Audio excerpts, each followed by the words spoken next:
Welcome to Value Investing University. My name is Mariusz Konieczny, and in this video I will be talking to you about how to value a company. Valuation is one of the most important aspects of investing, and one can argue that it is even more important than finding quality companies to invest in. Because you can make money almost on anything as long as you buy it for less than what it is worth. At the same time, you can lose money on the greatest company in the world if you buy it for more than what it is worth. But how do you value a company? Well, before we get to this, how would you value your car?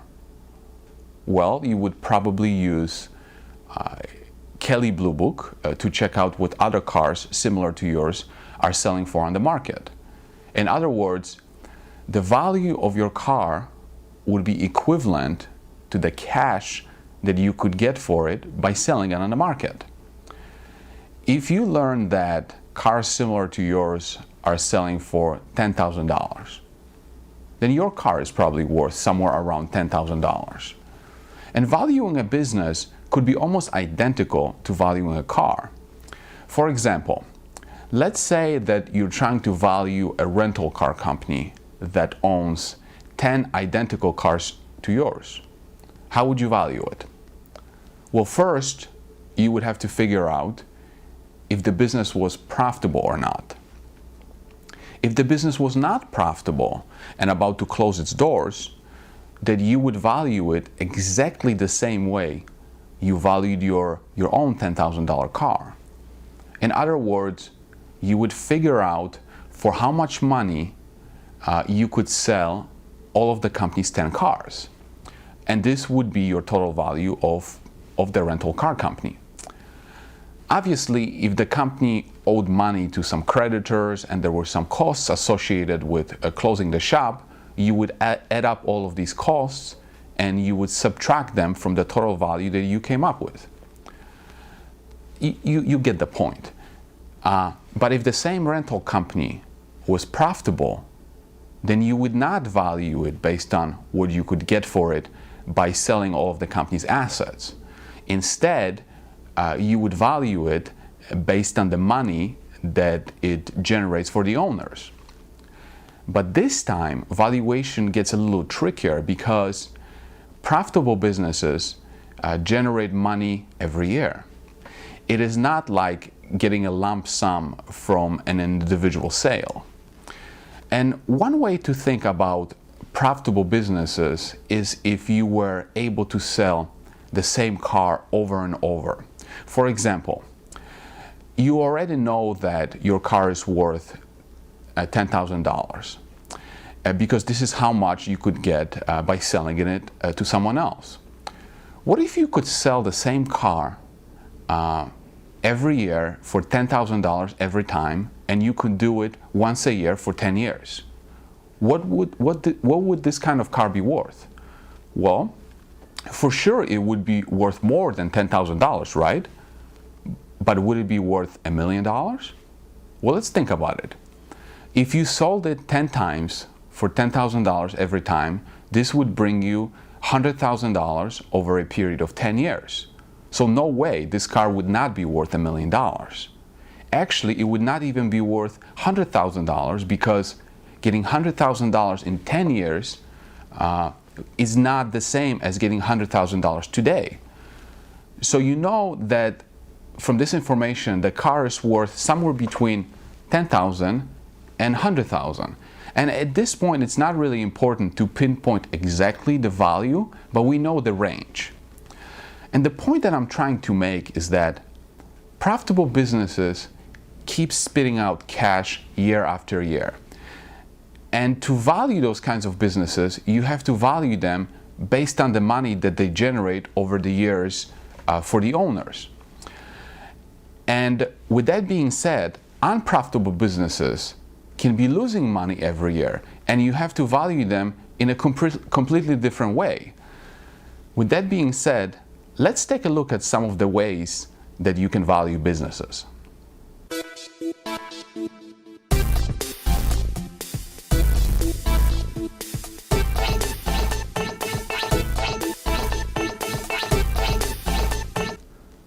Imagine a company whose stock used to trade for close to $30 per share and within a few years declined to $2.43 per share, which represents a decline of 92%.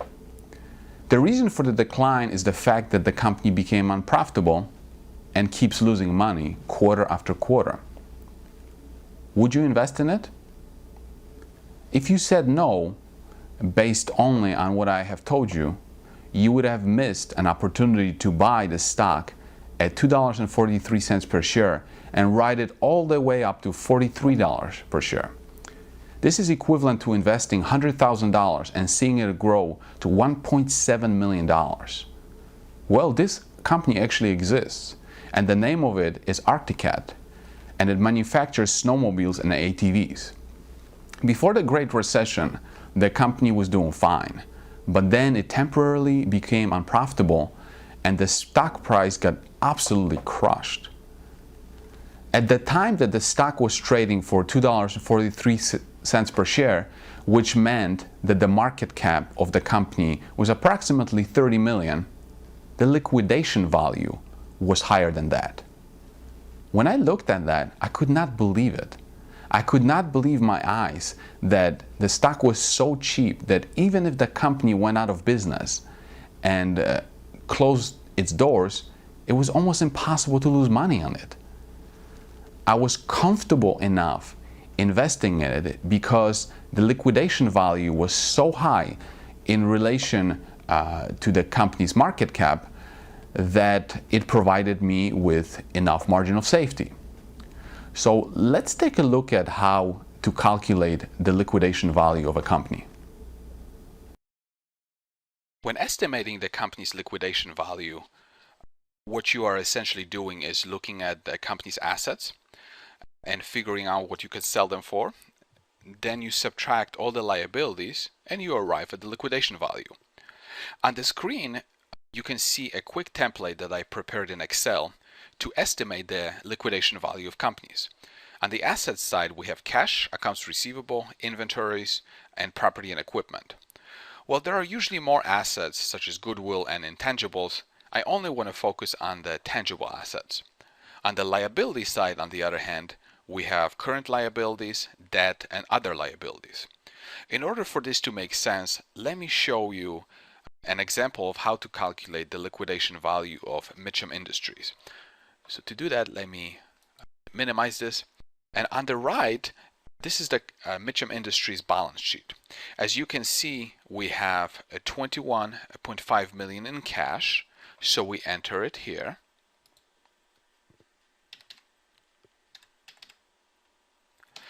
And this column is what the balance sheet says cash is worth, and this column is what I think this asset is worth.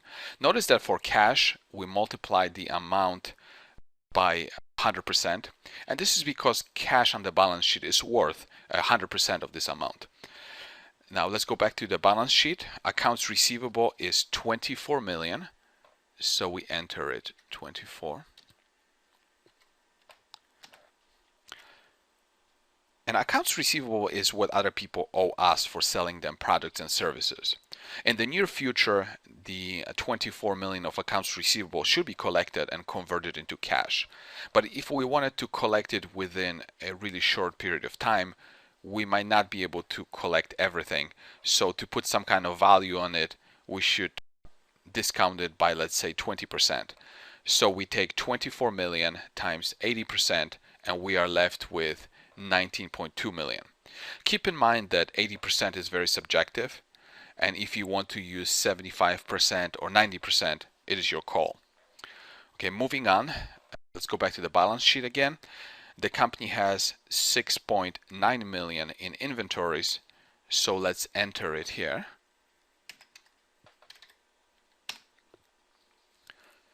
If we try to liquidate the entire 6.9 million of this inventory, there's probably no way that we could get the full value for it, but we could most definitely get something for it. So how much? Well, this is the tough part, and it requires a judgment call. Let's say that we could only get 50%, so we take 6.9 million times 50%, and we get 3.5 million. If we go back to the balance sheet again, the biggest amount that we can find is located in the property and equipment section, because this is what the company does. It buys seismic equipment that it then rents out to oil and gas companies, and without this equipment there would really be no business. So in this example, the net property and equipment is 118.5 million. So let's enter it here.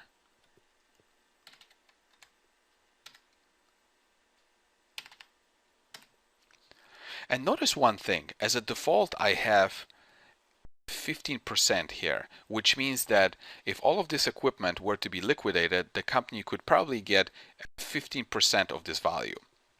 In this example, it would be 118.5 million times 15%, we would get 17.7 million.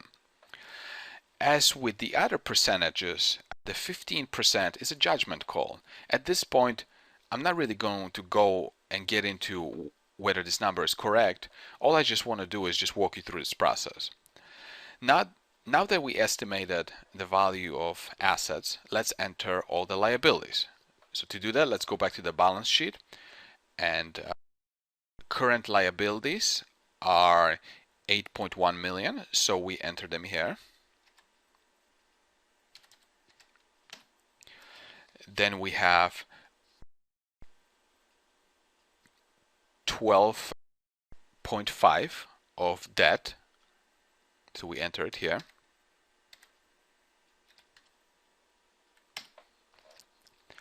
And then we look for other liabilities, and in this case we only have one type of liability, so we enter 417,000. If there were more, we would simply sum them up and enter them as one number. Notice that I'm multiplying all of the liabilities by 100%. And this is because we are not discounting the liabilities. If the company liquidated, these liabilities would have to be paid in full. So when we add all the values for all the assets, we get 62 million. When we add all the liabilities, we get 21 million. The difference is the liquidation value of 40.1 million. Now the question is whether we estimated it correctly.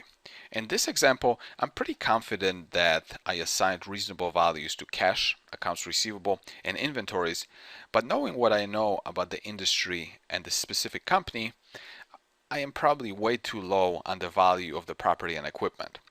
Seismic equipment is a critical tool in locating where to drill for oil and gas resources. This type of equipment lasts for many years, even after it is fully depreciated. Also, there's not much technological obsolescence. Because of this, I should have probably used 50% instead of 15%. So if I change it from 15% to 50%, it increases the liquidation value from 40.1 million to 82.4 million. Now that I know that if the company shuts down, investors should be able to get about 80 million after the company gets liquidated. Now it's time to see what the company is trading for. And to do this, we will head to Google Finance. And as you can see, the most recent close, the company closed at $16.01, which is equivalent to a market cap of $206 million. And this means that Mitcham Industries is trading at a significant premium to the liquidation value. And this doesn't mean that the stock is too expensive. All it means is that the market thinks that the company is worth more if it stays in business than if it was liquidated. And this is understandable because the company is in fact profitable. Usually, you will not find companies with a market capitalization that is less or close to liquidation value, unless, of course, they are losing money or there is something operationally wrong with them. Now, I want to show you another example of Arcticat. And let me just go to show you, as of most recent, the stock of Arcticat closed at $41. But in 2008 and 2009, Arcticat started to lose money because of the Great Recession. Because of this, the stock price got crushed from more than $20 per share to almost $2 per share. And you see here in 2005 it was trading almost for $30 per share, and then at the beginning of 2009 it was, I have a hard time getting it here, but it was as low as $2.43. And at the lowest level, the company's market capitalization was about 30 million. And I'm not going to go through a liquidation exercise here, but I did it before. So here's what the liquidation value looked like at that time.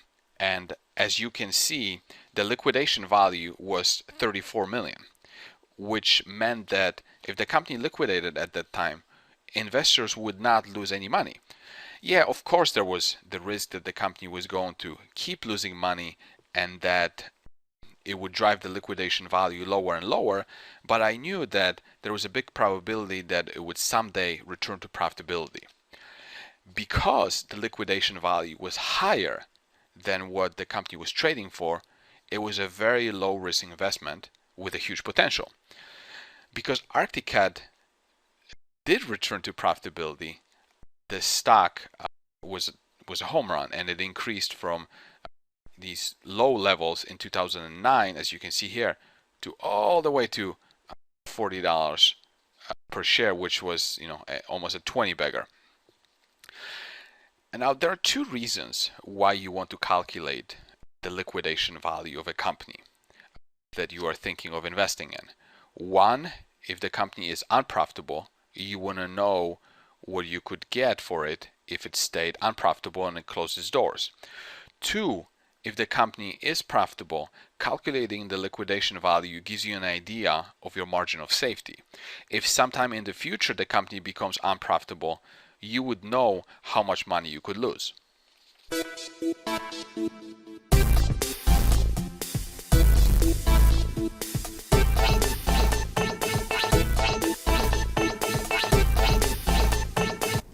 When entrepreneurs start businesses, they do so mainly for one reason, and it is to make money.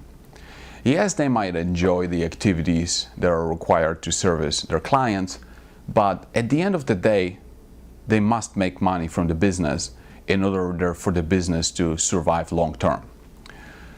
The value of a profitable business is tied to the amount of money that it generates for the owners. So the key to estimating the value of a business is to properly count how much money it generates after expenses, and then use it to calculate the value of the business.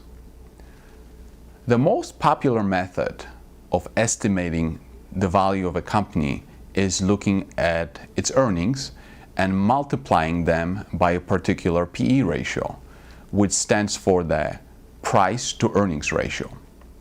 Let's take a look at it.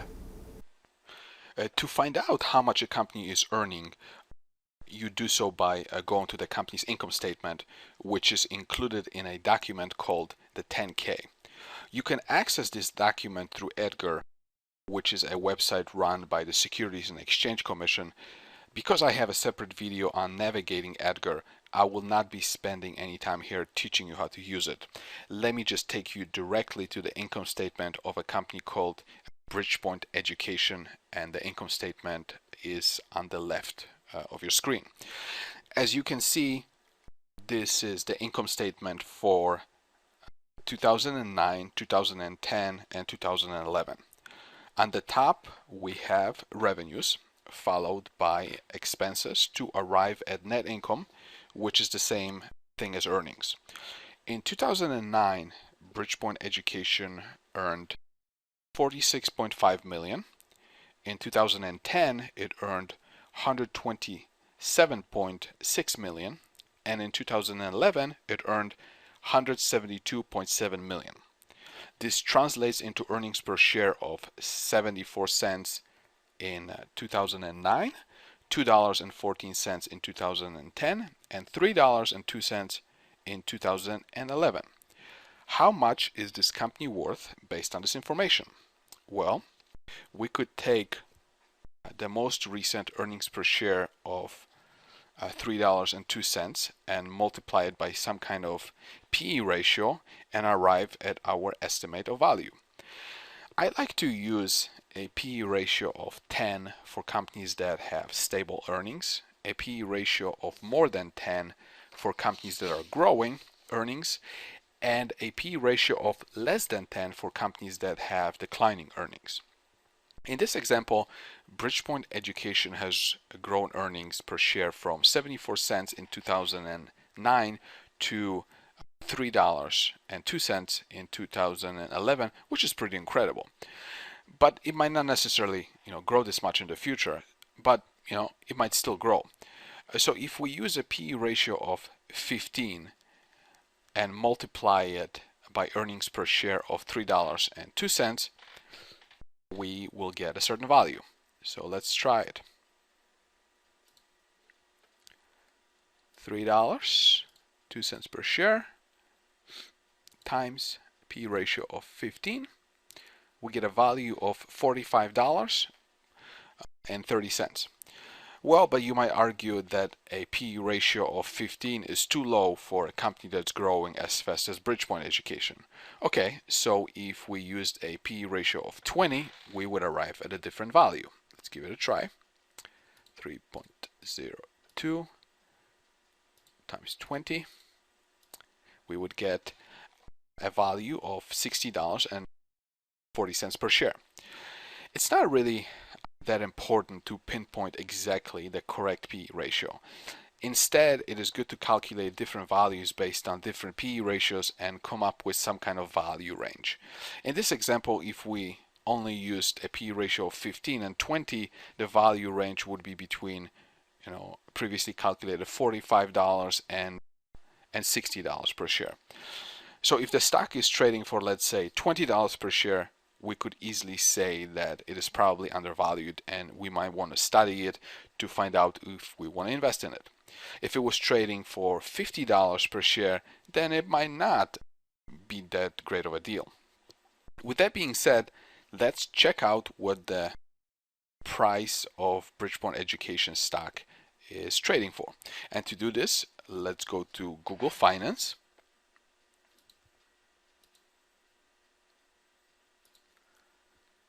And type in the company's ticker symbol, BPI. The stock is trading for $10 per share, which means that it has a PE ratio of less than 4. Is this for real? The company is growing, and in 2001 it earned $3.02 per share, and the stock is trading for only $10 per share, while our calculation is telling us that it is worth between $45 and $60 per share. So you might be thinking, oh my gosh, this is a no-brainer. I want to buy the stock tomorrow morning. Well, before you sink your hard-earned money into this stock, you might want to pay attention to what I'm about to say. Just because Bridgepoint Education earned $3 per share in 2011 does not mean that it will earn this much money going forward. The income statement tells you what the company earned in the past. It does not tell you anything about what it will earn in the future, and it is the future that counts. So if you simply looked at the past and assumed that the future will be just as bright as the past, you might make the huge mistake of buying a stock because you think it is cheap when in reality it is not. The same applies to companies that have had terrible earnings in the past. They may not necessarily continue to be terrible in the future. You might be asking, how can I tell what the future will look like? Well, You have to understand the company, and you have to understand what drives revenues and earnings. And this requires work. Simply looking at the income statement alone will not tell you this. You have to know what the company does, why it made what it made in the past, and what can drive its revenues and earnings in the future. Bridgepoint Education is a for-profit educational institution offering bachelor's and master's degrees in various different fields. The company was able to grow both revenues and earnings because total student enrollment was growing from year to year. Then in 2012, the company faced a serious issue. It received a letter from an accreditation agency stating that the agency might take away the school's accreditation. This is very serious because if the company loses its accreditation, students will no longer be able to pay for their tuition with government loans. Because most students cannot afford to pay for their tuition without loans, Bridgepoint Education will go out of business if it loses accreditation. And you would not be able to get this kind of information by simply looking at the income statement. But now that you understand why the stock price is trading for such a low price, now you can ask yourself, well, what is Bridgepoint Education worth? Well, it depends. If the company keeps its accreditation and stays in business, it will probably earn $2 or $3 per share, and the current stock price is a bargain. But now the question is whether it will be able to keep its accreditation. And to find out, you have to do a lot of reading on the subject and make a judgment call yourself.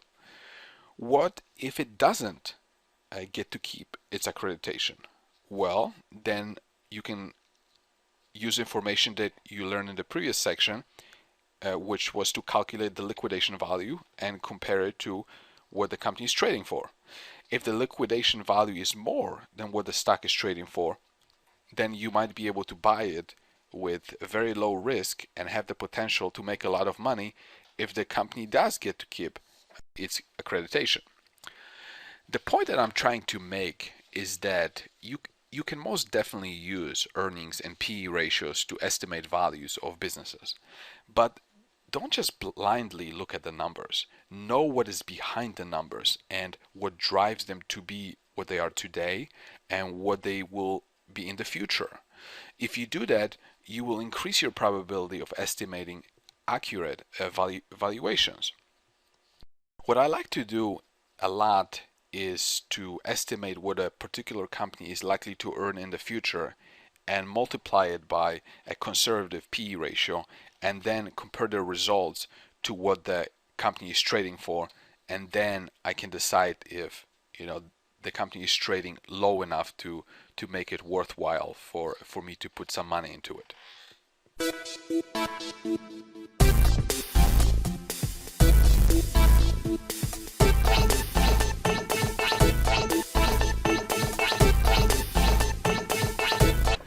While looking at earnings can be a quick way to estimate a company's value, earnings might be distorted by certain unusual expenses. For example, let's say that a company gets sued one year and it has to pay out a large chunk of money. Does this mean that we should rely on this one particular year's worth of earnings? Of course not, because this is an unusual expense that will not be there every year. Earnings reported on the income statement can be distorted by various things.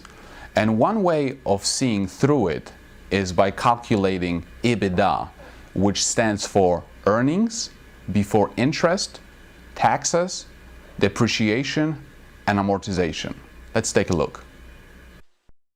On the left, you have the income statement of Arcticad for 2008, 2009, and 2010. And if we look at 2010, you will see that net income was 1.9 million. However, when you look closely, this is not how much money the company made in 2010 because of income taxes. Actually, instead of paying income taxes, the company had an income tax benefit of almost $800,000, which is almost as if the government paid the company income taxes versus the other way around. And the reason why there is income tax benefit is because, as you can see, in 2009 and 2008, the company lost money. As a result of this income tax benefit, the income statement shows that the company earned 1.9 million, but in reality, if the company had to pay income taxes, it would have earned a lot less. And income tax is just one item that can distort the amount that the company makes.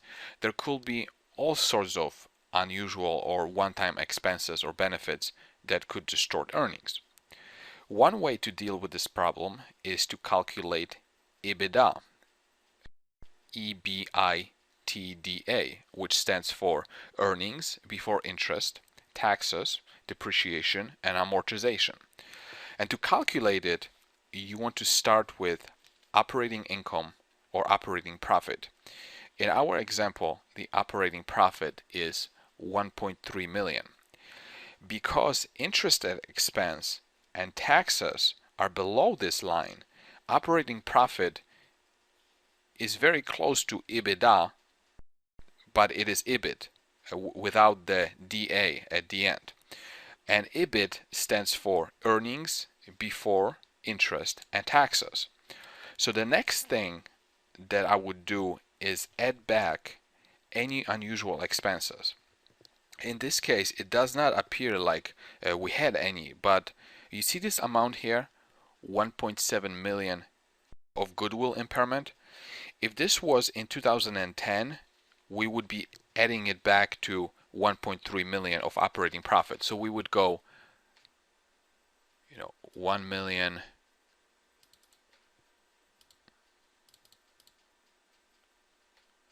plus 1,750,000 of goodwill impairment, and it would bring us closer to over 3 million.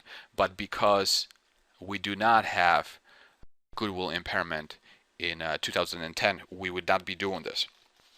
So before arriving at EBITDA, we have to add back depreciation and amortization, which we can find on the company's cash flow statement.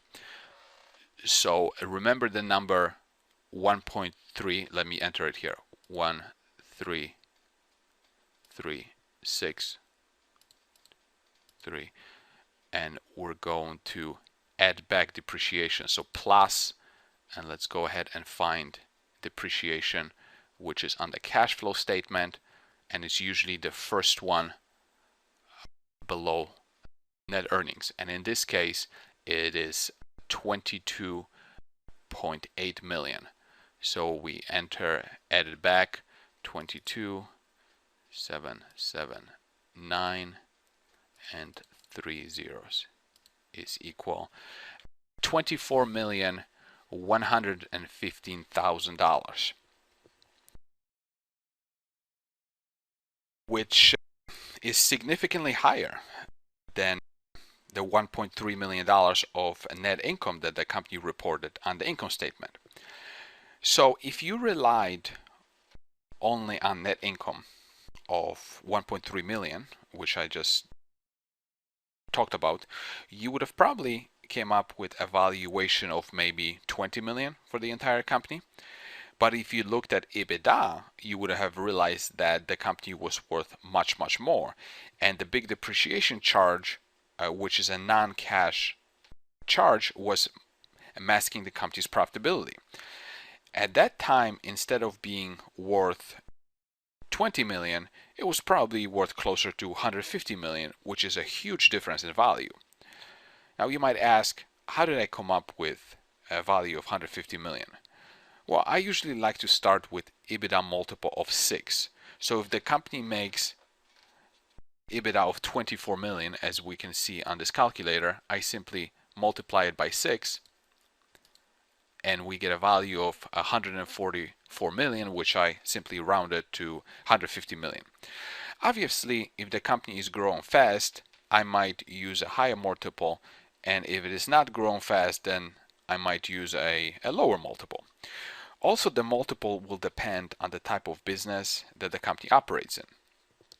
To get an idea of whether the company appears cheap, I like to calculate EBITDA and compare it to what the company is trading for.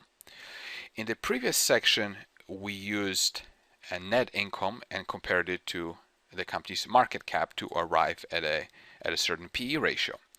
In this section, we cannot compare EBITDA to the market cap because the market cap represents the value of what the market assigned to the company's equity. If you want to use EBITDA, you have to incorporate the debt if there is any. The reason for this is because EBITDA is what the company makes before it has to pay any interest on debt. In other words, EBITDA is what the company would make if it did not have any debt.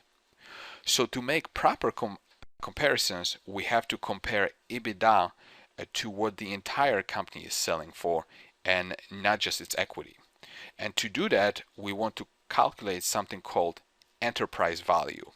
And the value in the enterprise value, it has nothing to do with value. It's more of a price. So it should really be called enterprise price, not enterprise value. But to be correct, I want to use enterprise value, which is the price that you will have to pay to acquire the entire company free and clear.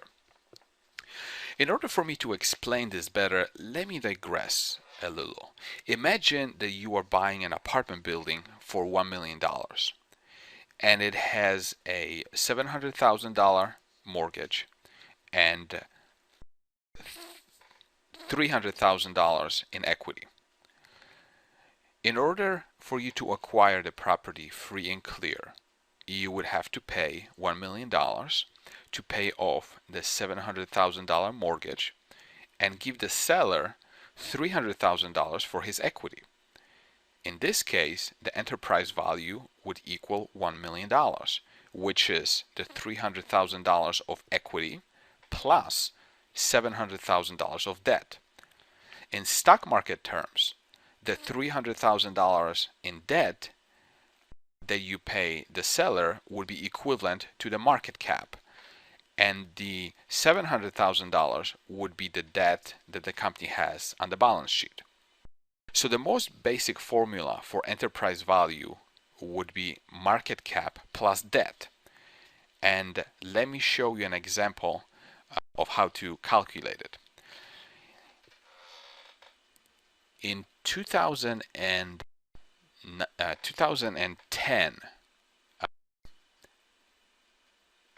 Arctic was trading for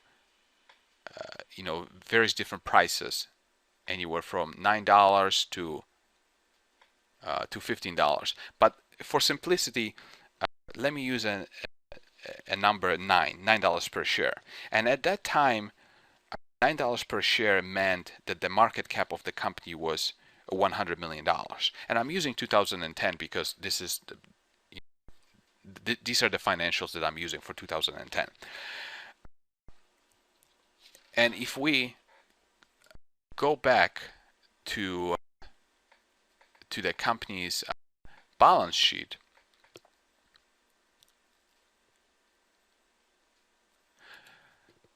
you can see that Arctic Cat had no debt in 2010, so the enterprise value would be $100 million of market cap that we used plus 0, which is equal to $100 million. When a company has no debt, the enterprise value is equal to the market cap. Let me show you another example of calculating enterprise value when a company has debt. And let me use Mitcham Industries, and I'm going to use the most recent stock price.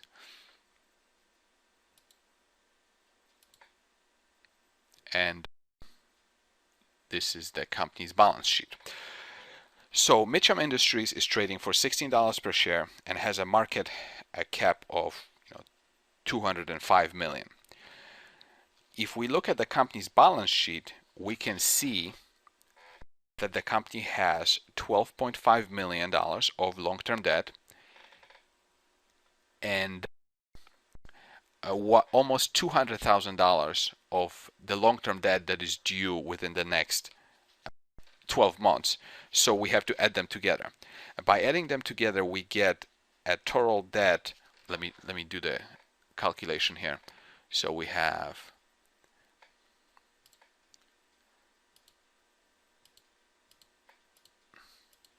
$12.5 million of long-term debt plus 175. We get a total debt of 12 million, 12.7 million. To calculate the enterprise value, we take 205 million plus 12.7 million is equal 218 million, which is the enterprise value. This means that if you wanted to buy the entire company, you would have to spend 218 million, of which 205 will go to paying off all the shareholders and 12.7 million to paying off the debt. With that being said, there's one more component that I have to discuss before you completely understand the calculation of enterprise value. Let's go back to the example of buying a $1 million apartment building with a $700,000 mortgage and $300,000 in equity. But this time, in one of the apartment units, we find a briefcase with $200,000 in cash. What is the enterprise value now? Or you might think about, what is the price now that I'm paying for this apartment building? Is the enterprise value still $1 million? Well, no, because after paying $1 million and giving $700,000 to the bank and $300,000 to the seller, we get the briefcase with $200,000 of cash. So essentially, our price is not $1 million, but $1 million minus what we find in the briefcase, and in this case, it's $200,000. So our price or enterprise value is $800,000. In other words, you have to subtract whatever cash you found in one of the apartment units. And there are instances in which publicly traded companies, for one reason or another, have lots of cash in the bank. If this is the case, we have to subtract this cash when calculating enterprise value, because we're interested in what we're paying for the business, and cash is separate from the business.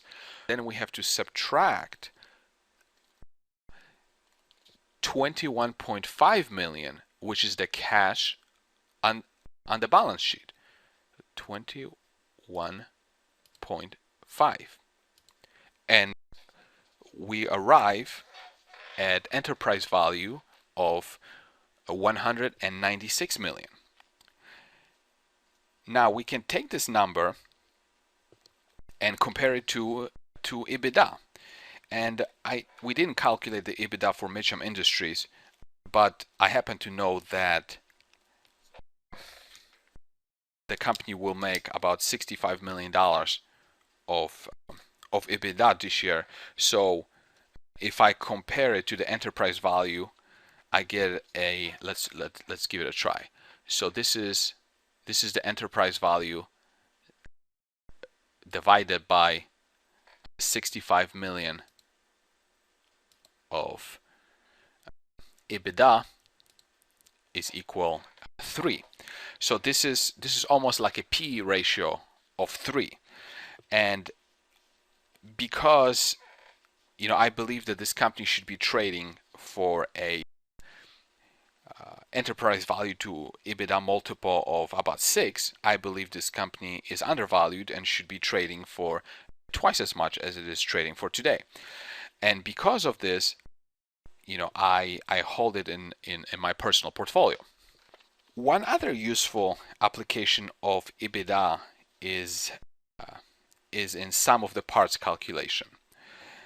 Up to this point, I was using companies that only operated with one business segment. But there are companies that own a portfolio of different businesses that are totally unrelated to one another. For example, the Dolan Company operates with 3 business segments. Let me show you here.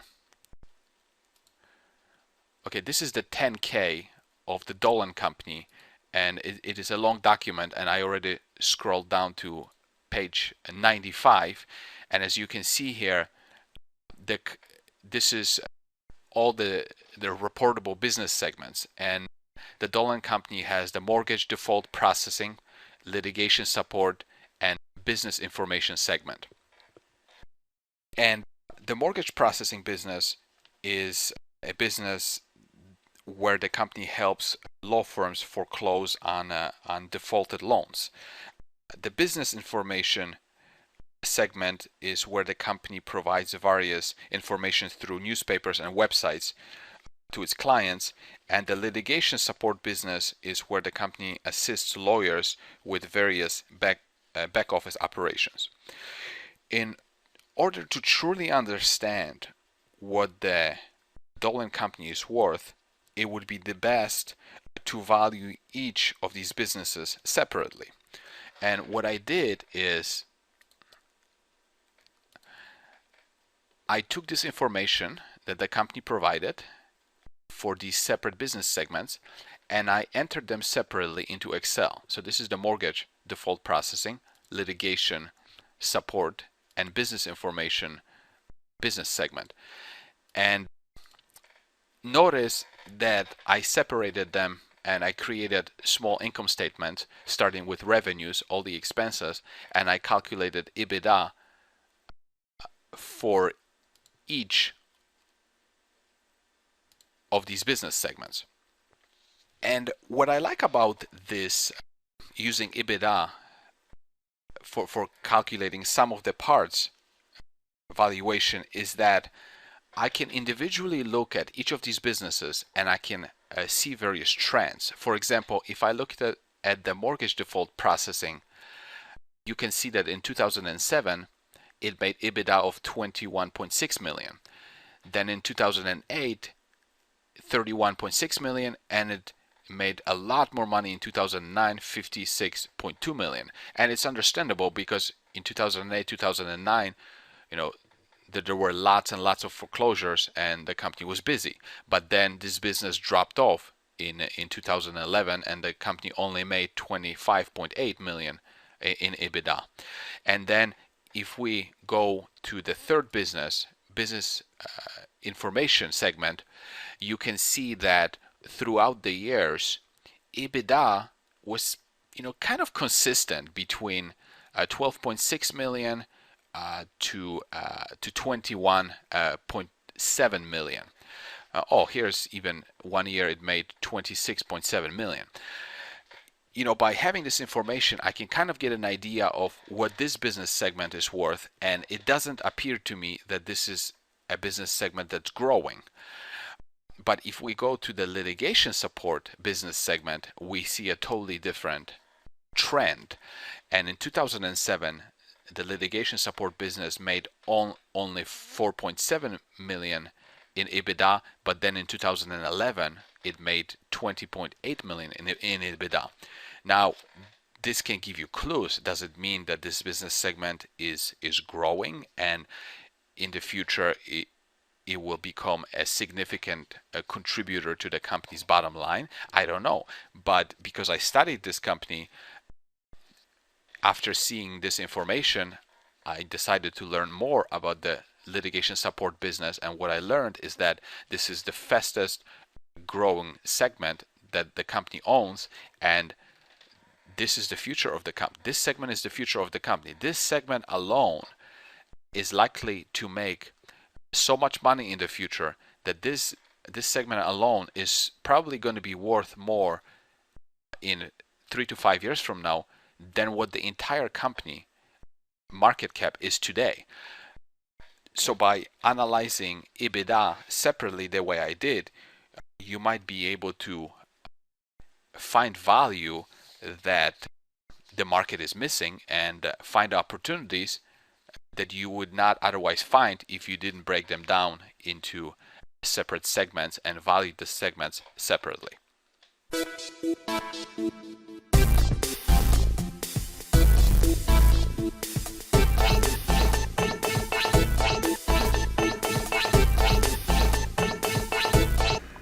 While using earnings and EBITDA is most definitely useful, there are some problems with these metrics. For example, earnings are not equivalent to cash coming into the company because income statement is structured by using accrual accounting, which requires company to match revenues with corresponding expenses. And EBITDA, on the other hand, does not include depreciation and amortization because they are non-cash expenses. But they are true expenses because in order for depreciation to be there, there had to be some kind of capital equipment purchased in the past, which required the company to spend money on it. Because of these problems associated with earnings and EBITDA, some investors turn to another metric to measure the profitability of a company. And they use something called free cash flow.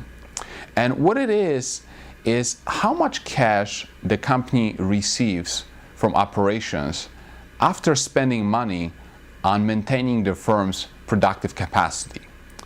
For example, let's say that you own an apartment building and you rent it out to tenants.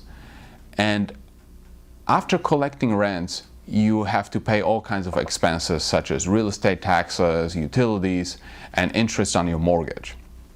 Whatever is left over is your operating cash flow. But this operating cash flow is not the same as free cash flow because you have one more expenditure to account for. Let's say something major breaks that is outside of the regular repairs and maintenance. You have to fix it because your building's productive capacity declines, and if you didn't fix it, your renter would leave and you would not be receiving any rent. And this kind of expenditure is called maintenance capital expenditure. And as an apartment owner, you always have to account for some type of maintenance capital expenditures, even if in a particular year nothing breaks, because at some point something will break. And after you subtract maintenance capital expenditures or the average maintenance capital expenditures every year, you subtract it from the operating cash flow and you are left with free cash flow, which you can use for all kinds of purposes, such as investing in your business, paying down debt, paying dividends for publicly traded companies, buying back shares, making acquisitions. And the formula for free cash flow is operating cash flow minus maintenance capital expenditures. So let me give you an example of how you calculate it. To obtain the operating cash flow, we have to go to the cash flow statement. In 2012, Mitcham Industries had net cash provided by operating activities, which is the same as operating cash flow, of $35.9 million. The second variable that we have to obtain is capital expenditures, and they are found in the investing section of the cash flow statement. They could be labeled capital expenditures or purchases of property and equipment. In this case, they are called purchases of seismic equipment held for lease.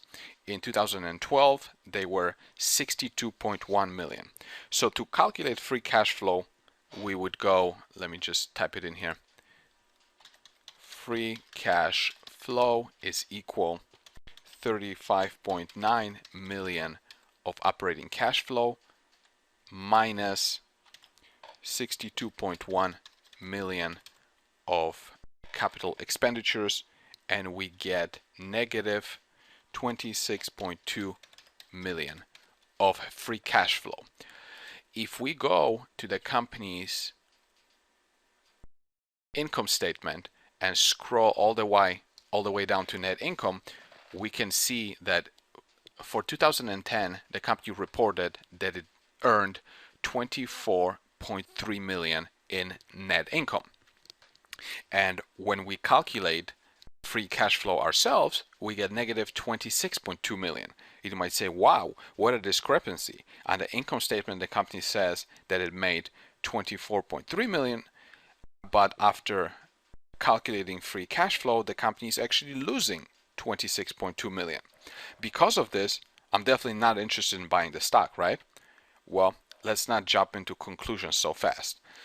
In this calculation, we subtracted 62.1 million of capital expenditures, which includes both maintenance capital expenditures and growth capital expenditures.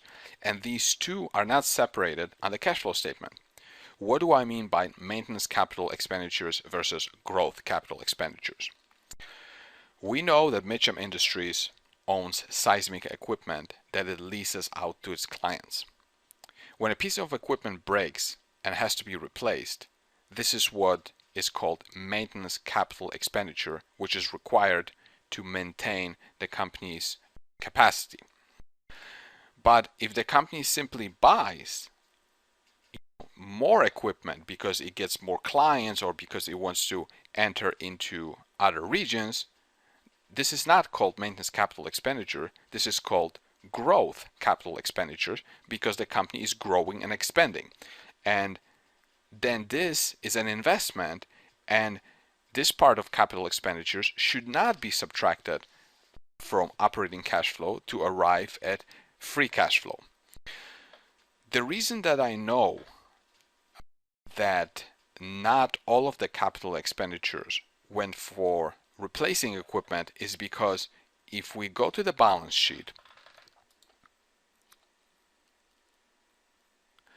and we go to the seismic equipment lease pool and property and equipment line, we can see that the company increased the amount of equipment that it has significantly from 79 million in 2001 to 120 million in 2012, which means that it acquired about $42 million worth of new equipment.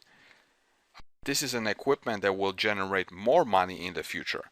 So to correct our free cash flow calculation, what we have to do is, and I'm just going to write it below so you can see both, free cash flow, we still type in 35.9 million, but instead of subtracting 62.1 million, we only subtract 20 million because the other 40 went for growth capital expenditures, so the remaining 20 was, for replacement. And now after we do this, we get 16 million of free cash flow, which is completely different than negative 26.2 million. But this little piece of information makes a huge difference. And now if we compare 16 million of free cash flow to 24.3 million of net income, we're much closer. Yes, these numbers are not the same, but they're at least positive, and you can use 60 million of free cash flow or 24 million of net income and value your company accordingly, and you can come up with various value ranges that can help you decide if the stock is cheap or not. And unfortunately, usually companies do not break up capital expenditures into maintenance capital expenditures and growth capital expenditures. You have to estimate them yourself. One way, you can call up the company's CFO and ask how they break up capital expenditures. Some investors use the depreciation amount as the maintenance capital expenditures. So for example, if we go back to the cash flow statement, when I did 20 million, instead of 20 million, some investors would take the depreciation of 28 million for 2012, or maybe they would take the average for 3 years. So in this example, it would be very close probably to 20 million that I used, but if they use 28, then we would get a lower number. But this is just one way that people use to calculate the maintenance part of capital expenditures. Anyway, once you know the free cash flow number, then you can compare it to the market cap of the company in the same way that you compared earnings to the market cap of the company to obtain a certain PE ratio. So let's go ahead and do it. So now that we know that our calculation of free cash flow is 16 million, we also know that from the previously when we checked the stock price of Mitcham Industries, we know that it was trading for $16 and the market cap was 205 million. So what we would do is we could take market cap of 205 million and divide it by 16 free cash flow 16 million, and we would get 12.8. Now the question is this cheap? Well, I don't know. This is something that you have to decide on your own, and this will obviously depend on the growth rate and what you think the company will make in the future.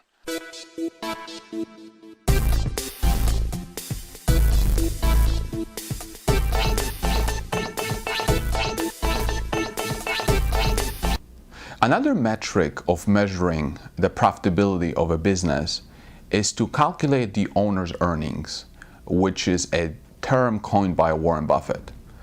It is very similar to free cash flow shown in the previous section, but with one difference. Remember when we calculated free cash flow, we looked at operating cash flow and we subtracted maintenance capital expenditures from it. But to arrive at the operating cash flow on the cash flow statements, what accountants have to do is they have to include changes in the working capital. But these changes can distort how much money the company is making. And let me show you what I mean by this. Here's what I mean when I say accountants must include changes in the working capital when they come up with the operating cash flow.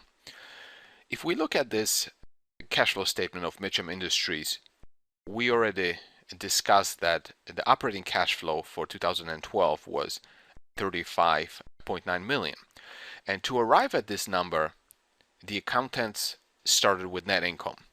And then they made certain adjustments such as added back depreciation, stock-based compensation, and various other expenses that were added or subtracted from net income. But then on the bottom, you see changes in. And usually, in this case, it doesn't say changes in, but usually what this is these are changes in the working capital. And what I mean by working capital is the definition for working capital is current assets minus current liabilities. And these changes here can have a huge impact on operating cash flow. For example, you see this number here, trade accounts and contract receivable. It's a negative 16.7 million.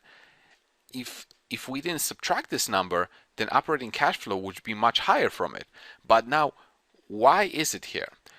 Well, in order to understand this, well, first of all, you need to listen to my video on the cash flow statement, but I will give you a quick explanation. Remember this number, 16.7 million.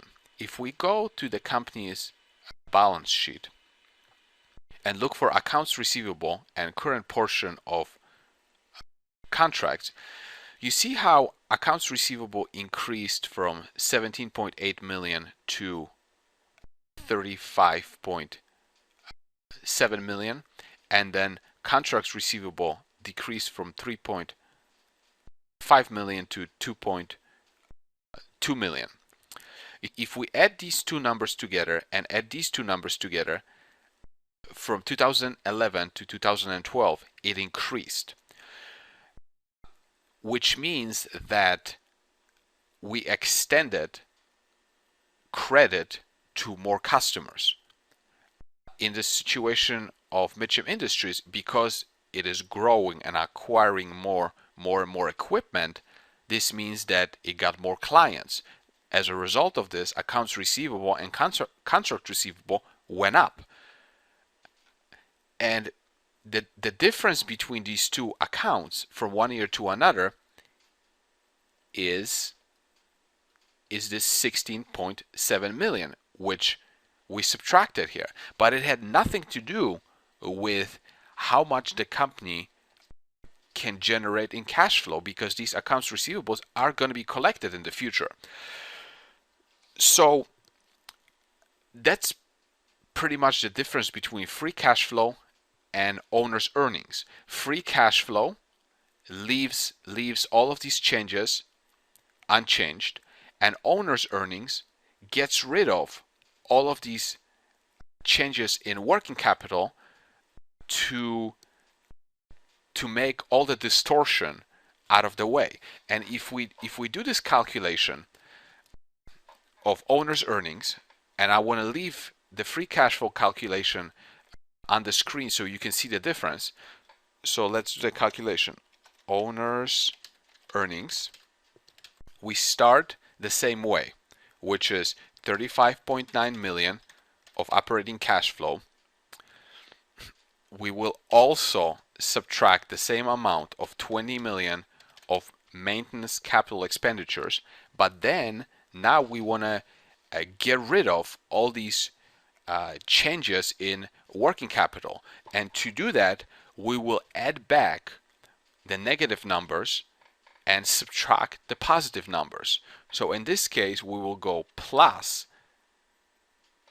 16.7 million for accounts receivable. Now inventories are also negative, so we're adding 2.6 million, and then we have to subtract 2.5 million.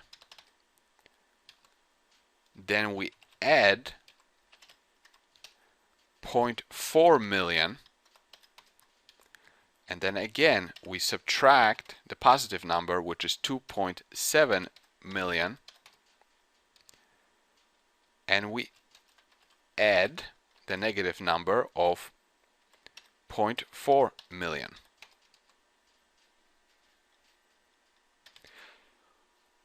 And when we do this calculation, we arrive at owner's earnings of 30.9 million, which is significantly higher than the free cash flow of 16 million that we calculated before. It's a double. So as you can see, owner's earnings is much more accurate way of figuring out how much cash the company is earning for its owners. Free cash flow calculation that we did before, it's a shortcut, but this is much more accurate. And now if we take this number and do the same calculation, that comparison that we did before, meaning that we know that the market cap of Mitcham Industries is 205 million. Now divide this number by owner's earnings of, let's call it 31 million. Now we get 205 divided by 31. It's 6.6, which is almost like a P/E ratio of 6.6. Now, do we say that this is cheap? Well, a P/E ratio of 6.6 for a company that's growing, it's most definitely cheap. But now, when we did the same comparison using free cash flow, let's do it again. Market cap of 205 divided by free cash flow of 16 million. What did we get before? I think it was 12.8. Let me try it again. Yes, we got 12.8. So now compare these two. If you only used free cash flow, the formula was telling you that this company is trading for a market cap to free cash flow multiple of almost 13. But when we tweaked the free cash flow and came up with owner's earnings by getting rid of all these changes in working capital from the cash flow statement, then we get market cap to owner's earnings multiple of 6.6, which pretty much tells you that yes, the company is cheap. And if we only use free cash flow, it might be cheap, but a PE of 13 doesn't scream like such a huge bargain.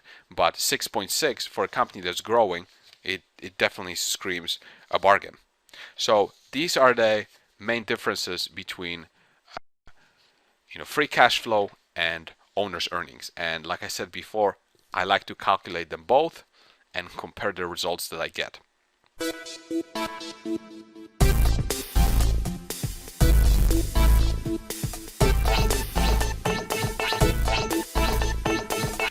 So far, we mainly used some kind of price to earnings multiple to get an idea of what a business is worth and whether it is selling at a cheap price.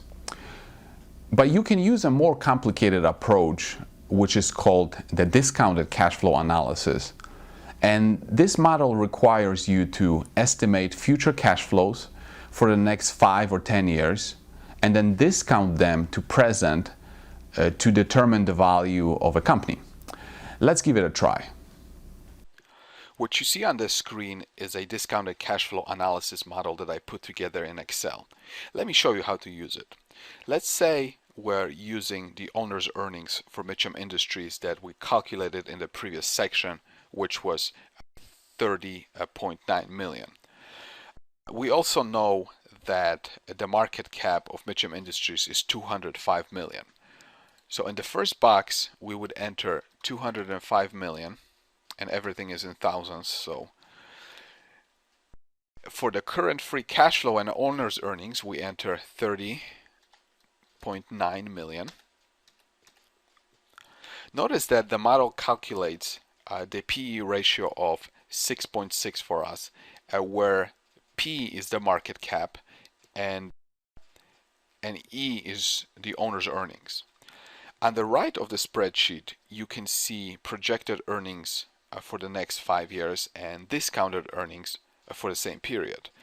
The reason why they're the same as the current earnings is because we did not enter any assumptions. So now we have to determine the earnings growth rate for the first 5 years and for the second 5 years. If we enter 10% for the first 5 years and 5% for the second 5 years, then the model recalculates future earnings for us. If the company grows its owner's earnings at 10% for the next 5 years, in 5 years it will earn 49.7 million. And if it grows at 5% for the next 5 years, in 10 years the company will earn 63.5 million. And all of these earnings from year 1 to year 10 are worth something. It's an income stream to the owner. And what is this kind of income stream worth? Well, this is why we have the discounted earnings column, so that we can find out what the income stream for each year is worth. But right now the discounted earnings column has the same values as the projected earnings column. And this is not correct, because 49.7 million in 5 years is not worth 49.7 million today. So to fix this problem, we have to enter some kind of discount rate. And so let's use 15%. Now you can see how these values in the discounted earnings column changed.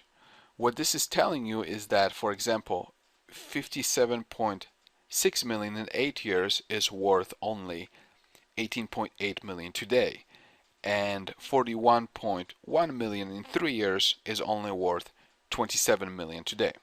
This is how discounting works. Why did I use a 15%? There's no easy answer to it, and picking the proper discount rate is more of an art than science. I just like to use 15%. If we add up all the values of individual earnings, we get a value of 10 years worth of earnings. In other words, these earnings over the next 10 years are worth this number today, which is 230.4 million. You might think that this company is worth 230 million after looking at this number, right? Well, not quite, because we're not done yet. If you are the owner of a business, you receive the money that this business generates over the time that you own this business. But then after you decide to sell it, well, you get to keep the money that you sell it for. In the discounted cash flow analysis, we projected earnings 10 years into the future, and to get a proper estimate of value, we must also assume that we will be selling the business after 10 years of owning it. Consequently, we have to figure out what we can sell it for in 10 years. We know that from our estimation that in 10 years the company will be generating 63.5 million of earnings. So let's assume that we can sell the business for a P ratio of 10. So we enter 10 in this box here. This gets you what is called a terminal value of 635 million, which is the price that we can sell it for in the future. But 635 million in 10 years is not worth 635 million today. We have to discount it. And if we do it, we arrive at a value of 157 million. To arrive at the final value of the company, we have to add two values together. The value of earnings over the next 10 years, which we already know it's 230 million, plus the value of what we get by selling the business in the future, which is 157 million. By adding them together, we get a total value of 387.4 million. If we compare it to the current market cap of 205 million, we get to see that we are getting a nice discount to value of 47%. In other words, the stock price should be trading at twice the amount that it is trading for today. While using the discounted cash flow analysis is a nice way of calculating value for companies, there are problems with it. The problem with using the discounted cash flow analysis is that you have to make a lot of assumptions. If we change any of these assumptions, we get different results. Watch. Let's say instead of using 15% of discount rate, I use 18. Now the value is 324 million. If instead of, let's go back to 15%, if instead of using 10% growth rate, we use 15% growth rate, the value changes to 469 million. Also, if you want to change owner's earnings into free cash flow, as previously we calculated it was 16 million, we enter it, now the value drops to only 243 million. So if you are trying to value a company that has a very stable and predictable future, then using the discounted cash flow analysis will be useful. But if you are trying to value a company whose future is hard to predict 5 or 10 years from now, then you should probably avoid using the discounted cash flow analysis.